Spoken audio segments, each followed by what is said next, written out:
कीर्तनपुर school ठारे केन्दुपत्र range पक्षरु मागणा स्वास्थ्य सेवा शिविर। ढेंकानाल जिला कंकड़ाहाड़ ब्लॉक रे कामाख्यानगर केन्दुपत्र रेंज तरफरु रेंज अधिकारी श्याम सुंदर साहू तत्वावधान रे एक मागणा स्वास्थ्य सेवा शिविर आयोजित।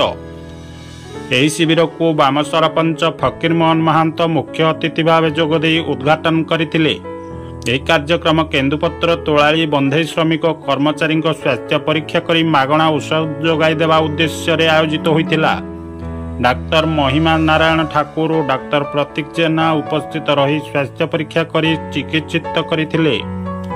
फार्मासिस्ट ऑफिसर वृंदावन सेठी, फॉरेस्ट अशोक कुमार सामल, रेंज इंचार्ज शरद कुमार साहू, वनपाल सुंदर मोहन महांत, राजेश कुमार सेठी, इंचार्ज दीप्तिमयी आईचओ सस्मिता मिज ऑफिसर प्रमुख सहयोग करथिले।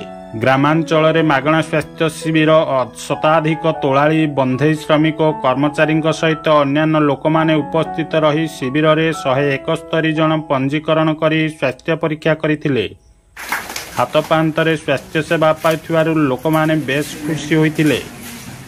जितो एक माने जो मागणा स्वास्थ्य शिविर अनुष्ठित होछि कीर्तनपुर सरकारी प्राथमिक विद्यालय रे कामाख्यानगर केन्दुपत्र वनांचल तरफरु जहाँकि केन्दुपत्र वनखंड माध्यम रे हमर सरकारी जो स्वास्थ्य शिविर अनुष्ठित होछि उभय स्वास्थ्य विभाग और वन विभाग तरफरु केन्दुपत्र तोलाली बंधई आ ब्रुस्कट एमानकर स्वास्थ्य को प्राथमिक स्वास्थ्य को प्राथमिकता दवाई यह एक प्रचेषा।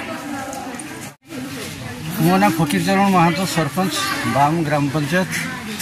ये केन्दुपत्र तोलाली तथा ब्रुस कटाली तथा केन्दुपत्र डिपार्टमेंट रे काम करथुआ ये समस्त मिलित उद्यम रे तथा स्वास्थ्य विभाग मिलित उद्यम रे जो प्रकार प्रयास है गोटे अभिनव प्रयास।